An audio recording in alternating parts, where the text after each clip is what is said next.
Hello everyone, welcome to It's Kiki's Destiny. I am Kiki, and you guys are part of my destiny.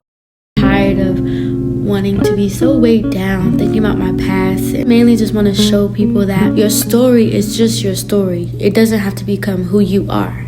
I Survive is a series how I talk about my life and how I managed to survive abandonment, living with the orphan spirit, and having a parent who's incarcerated and living a life where I beat the odds of having parents who struggle with drug and alcoholic addiction and become a great person, a person of great achievements. This is also where I share my testimony and I inspire others and who may have gone through the same thing I've gone through or is going through the same thing I've gone through. Each episode will be a chapter of my life, and I want you guys to tune in. Please do not skip anything. And I will say episode 1 has received both good and negative things about it, but this is my truth and I'm not allowing nobody to mute me. I'm not allowing nobody to tell me what is wrong and what is not wrong, especially if they're not in my life. I'm just moving forward. I want to make sure I live and walk in my truth, and I'm doing what God told me to do, and I'm grateful for this journey. I would not change anything about my story, whether it's good, bad, that happened to me, because it has not stopped me. Not at all. And I really appreciate it. It means a lot. The positive feedback of keep going, share your story, you guys wanting more. It makes me extremely excited, happy, feels like I'm on the right path, and I thank you so much. A little bit about episode 1 is we talked about how I lived in the hood, how I left the Rogers, and how I had experienced being molested, and how losing my sister was a big loss for me, and how I just felt like I lost a piece of me and like my world just changed. Episode 2 is a transition into a new season, and this is where the story continues. Before we had transitioned officially to the Yellow House, my mom and I had stayed in one of my sister's home, and we had I started school. I remember that school. It was really nice. I made a friend, usually like one friend, and I did have a lot of behavioral problems because I remember I would never go to like recess because I would be talking or doing who knows what. But it didn't last long. Eventually we did go to the Yellow House. It was a really nice house, 1 story. There was a dog there, my mom, my brother, my 2 brothers, and my aunt. And she had a boyfriend at the time. It was a place that was very nice. It was furnished nice. And I remember like always being outside, playing outside with it was like a white fluffy dog, playing with the dog. And then also there was like a pink little pony. There was like a pink little pony that I used to play on all the time, like after school or whenever like I wanted to go outside and play. I was able to really be a kid and just be free, and it felt comfortable. I was really comfortable there because we were no longer like moving, like going on buses to other people's houses anymore. Like I felt happy, like okay, yes, this could be home. It made me feel extremely comfortable. For a while, it felt stable, and that was rare for us due to the multiple moves that we have done. I do remember having birthday parties there and also like family parties, gatherings there. Where I would just like play with my cousins, my siblings that were there, and or anybody in the neighborhood, and just have a good time. One of my favorite spots in the house was the white swing that was in the front. I really loved sitting on the swing and just like, I don't know, just sitting out there and just hearing nature, just swinging like a swing. And sometimes, I would swing extra hard and I'd get yelled at, but I was just being a kid, It was just really nice being able to swing on there, especially after you're done running around in the front yard and just swing.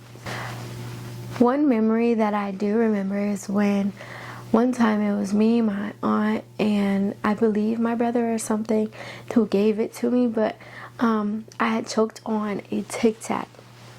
And I was told no. I was told way prior to no, I could not have it. But one thing about Kiki, she wanted what she wanted. And so I ate the Tic Tac and then I started choking on it. Oh my goodness, my mom immediately was freaked out. Like she was like panicking, and then my aunt, she grabbed me and she like pat my back. It was just like trying to pat my back and stuff, and also like try to take it out my mouth. And then like she took me over to the sink, was patting my back and still trying to take it out. And like my mom was just crying, and then like she called the ambulance and stuff, but eventually my aunt did get it out. It was a very scary moment. Like, there was a time where I wasn't able to breathe. Like, I already had asthma prior to.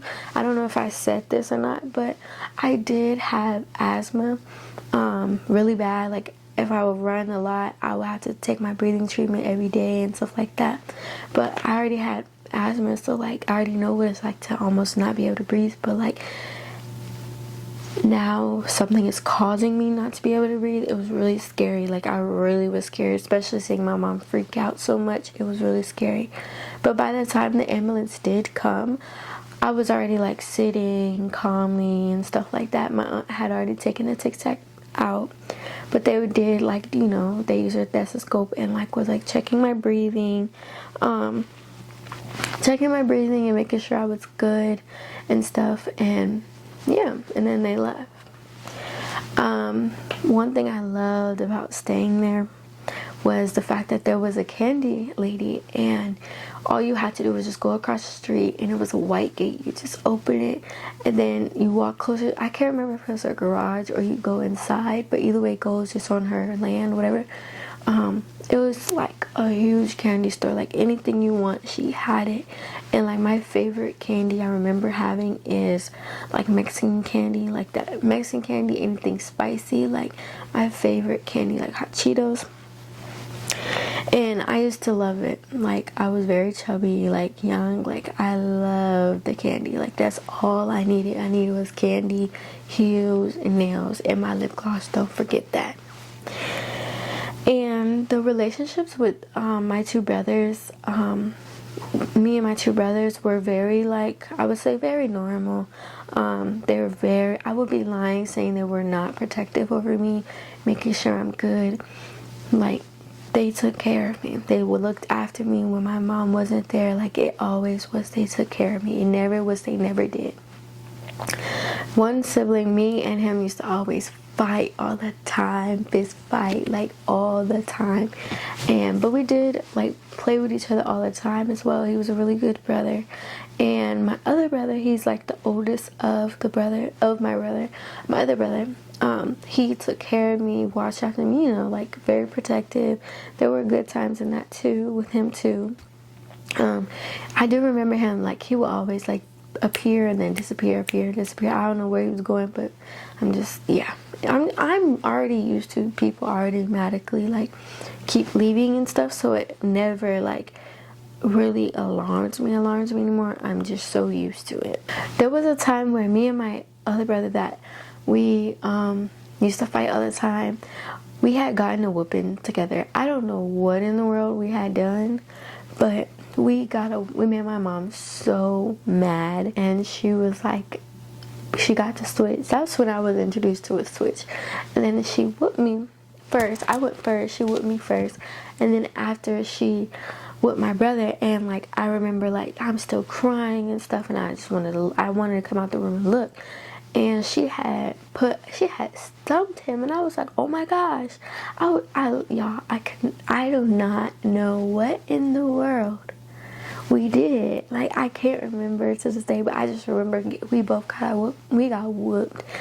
I mean, I always wondered like what doing an extra kick, like that was a lot extra, but I'm over there crying and I'm just like, I just want to look. Like, I don't know, to this day I don't know why she did extra mile like kicking him, but yeah, like I don't know what we did. Yeah. and just my older brother, he would just watch after us and just make sure we're good. And every time he would like come back from wherever he was at, like he would make sure we're good, check on us, stuff like that. I did go to school there. The school was like literally right, you could walk distance, like it was right down the neighborhood, like right down the street from our school. And me and my brothers would walk to school, or sometimes my mom would take me to school, or my aunt would take me to school. School was definitely not easy for me at all. It was not easy. I did get bullied and stuff, like made fun of, called fat, ugly, all that. And I did have a teacher, I still remember her. She was short with a little bob, and she used to make me get in the back of the line all the time. And I did have one friend. I just had one friend. We used to always hang out together. She was like a black little girl, and that was like my best friend at the time. Like, nobody could tell me nothing. That was my best friend. But also, I do remember a time when I was in school. My toe is still broken to this day. But me and my mom was eating dinner, and you know those TV stands that you can have when you sit at the couch. My mom was like, "Do you want me to help you?" And I was like, "No." And it fell on my toe, and it hurt so bad. I had to get a little boot on it, and I went to school with it on. Girl, y'all, it did not stop me, because I was just playing, hopping around like per usual. Like, it really did not stop me. And some days at school, I would isolate myself from people because nobody wanted to play with me. I used to get made fun of. Like, nobody wanted to play with me. But like outside of school, I always had like at least I had some friends, some people that wanted to play with me and stuff like that. But in school, it just will always be nobody wanted to play with me except for my one friend. And yeah. And I don't know if you all remember, but in episode 1, I spoke on how I never really knew my dad. I never knew my dad. I didn't have a thought of having a dad. Like, I'm so used to just my mom, like, I don't know, like a dad. Like, and mind you, everyone around me doesn't have their dad, so it's like, it's not like it was a common thing that I seen, like, or heard people say dad. Like, it just wasn't a common thing for me. And this was when I met my dad. I was like, I have a dad. Like, I was just questioning. So me and my brother, we were like in the room or something, and my mom, she came and she was like, "Oh, you're gonna go meet your dad. Like, you're gonna go with your dad today." And I'm just like, okay. My older brother came with me, and so I'm just like, if he's coming with me, it's fine. Like, I'm gonna go. So we're walking to the car, we get in, and he's like, "Oh, I'm your dad. Hi, I'm your dad." And I'm just like, all right, yeah, you my dad, okay. And the crazy part is, me and him, we look exactly alike. Like, we look exactly alike. But I was just like, no. Mind you, my mom has had many men come around us and stuff like that. Like, I'm not believing what you're saying. Like, okay, right. It was like meeting a stranger, and he's supposed to be somewhere that's familiar in my life. Like, literally. So we get in the car, and then he drives us to this house. I don't remember what it looks like. I just know we did have to walk on stairs. We sat down in the place, and it's like I can still see it, the inside. It was not nicely furnished. It wasn't like chairs all over the place. Like, it wasn't, no, like tables, stuff like that.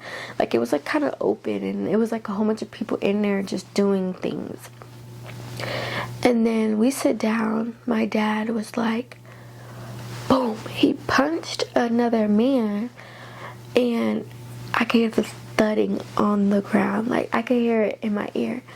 He like hit the ground, and I'm just like, I just wonder what my face looked like, but I was so in shock. To like, it's like as if it just happening right now all over again, and I'm just like so in shock. Like, I really was in shock. And my dad was like, give my daughter her money. I'm just like, what money are you talking about? Like I don't understand what you're talking about. And my dad was serious. Like, he was not playing. There was not a smile, not a smirk, nothing. He said, give my daughter her money.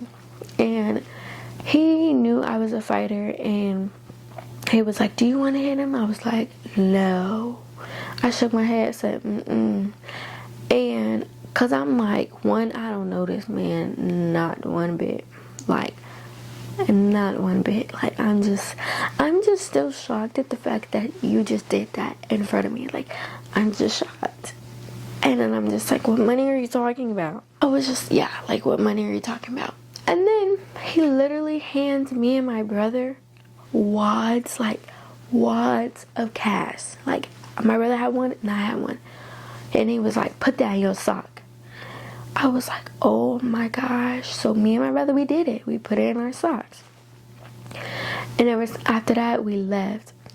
And I don't know, it felt like he was in a rush to go somewhere. But the way he dropped us off, like, he was like, bye, and then drove off. And I was like, okay.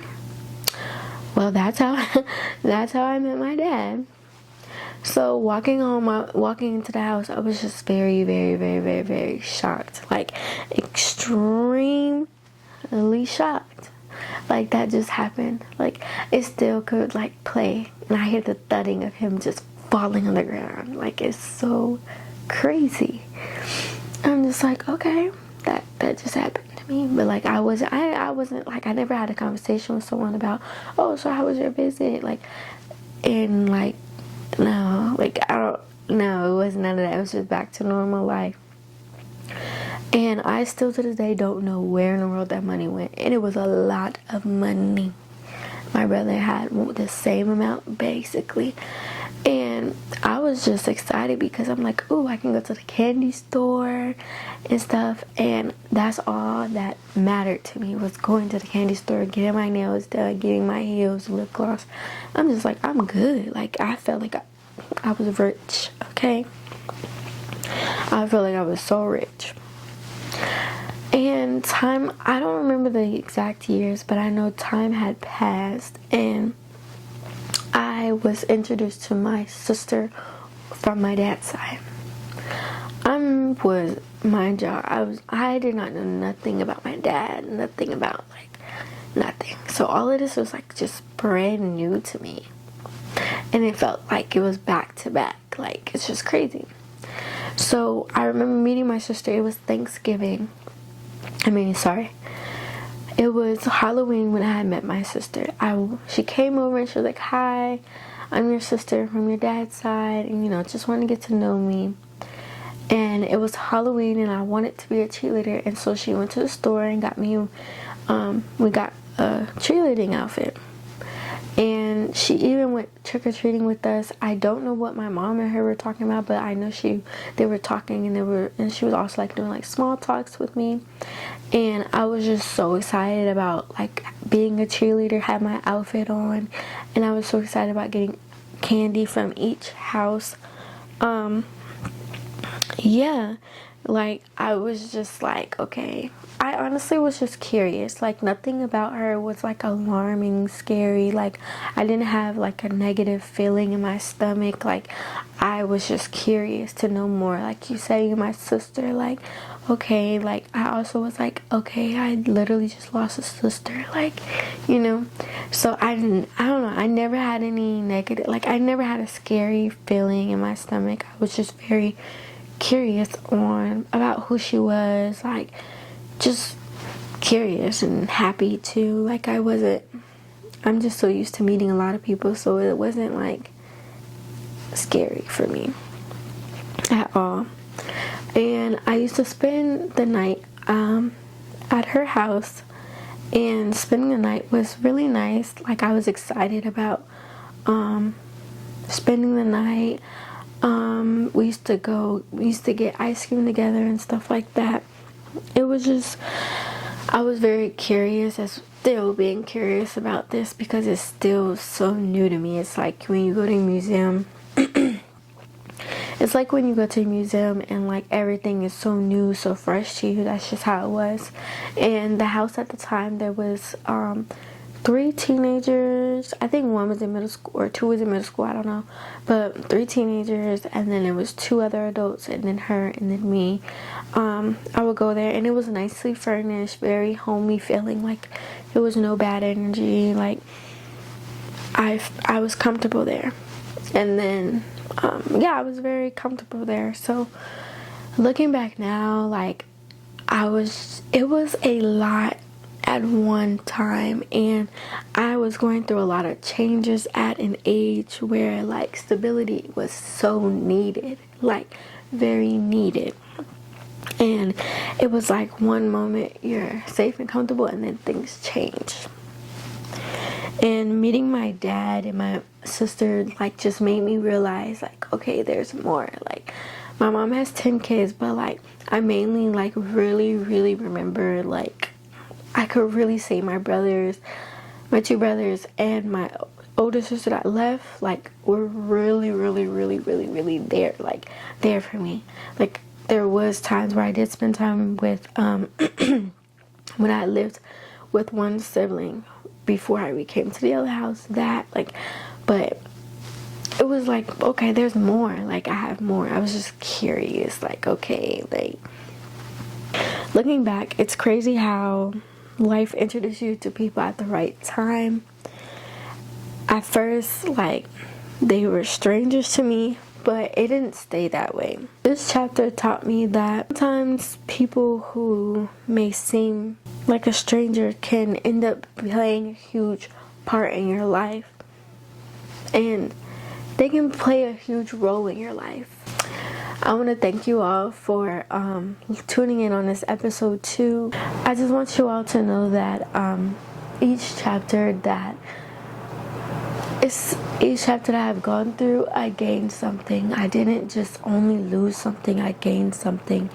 And in the next episode that you will be getting will be about how I got fully introduced to my dad's side of family, and how spending the night with my sister didn't just stay with a weekend thing, like when school was, the weekends. It didn't stay like that.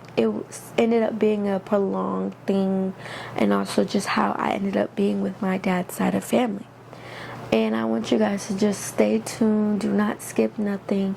Like, comment, and subscribe. Comment anything that moved you, that you felt you related to. And if you were a child that also went through many moves, like, how did you ended up, like, finding your stability when you got older. And each chapter is just gonna show, like, help you see and understand, like, how my future was fully shaped, like, how I was able to achieve. And when I finally got to choose, like, my trauma can no longer hold me anymore.